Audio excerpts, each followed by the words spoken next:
Now, the rest of the story. Behold a man. His dying wife has left him. He's sitting in an upper-floor apartment, his head in his hands, the cries of 2 infant children searing his soul. He is otherwise utterly alone.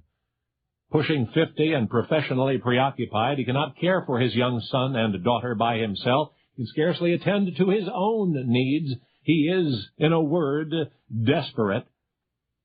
And if any one attribute could generally account for his predicament, it would be that he, all his life, has been unlucky in love. And it's odd because Al was what we used to call a good catch. First of all, he was handsome. He had a powerful physique, a jutting chin, dramatic eyebrows, and a sweeping handlebar mustache, which was quite fashionable in his day. He also had an important government job and an impressive uniform to go with it, so Al could have had just about any girl he wanted, and, in fact, he did.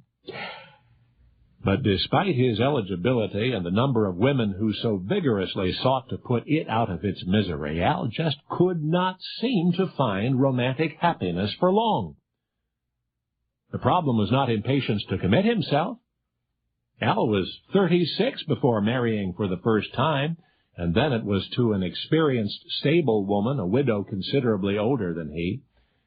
She, Anna, did, however, contract tuberculosis, and when she became an invalid, Al began searching elsewhere for comfort.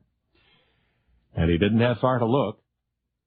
One of his numerous affairs, more serious than the rest, was a waitress named Fanny who worked in the same inn where Al and Anna lived. You talk about a mixed-up mess of a man. Meanwhile, Al attempted to provide full-time care for his ailing wife by summoning his teenage niece, Clara, to come live with them. But the indiscretions of her husband became too much for Anna, and so after 7 years of marriage, she sued for a legal separation. That left the way somewhat clearer for Al and Fanny, who set up house and began having children. They married officially 3 years later when Anna died, but guess what? Within a few months, Fanny came down with tuberculosis and was sent away to recuperate. She would live only a few months more. Al, you see, was unlucky in love, as were the women who loved him. And illness aside, the misfortune was mostly of his own design. But this, Al determined, must change.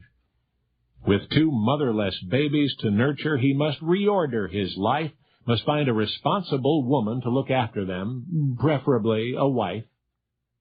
And this time would be different, the middle-aged Austrian customs inspector promised himself. This time he would issue something lasting and something of value from his heretofore disheveled existence. This time, he vowed, his luck would change.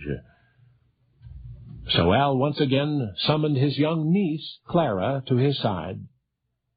And eventually he proposed to her and married her. And together they gave each other and the world a child named Adolf Hitler. Unlucky in love? Oh, yes.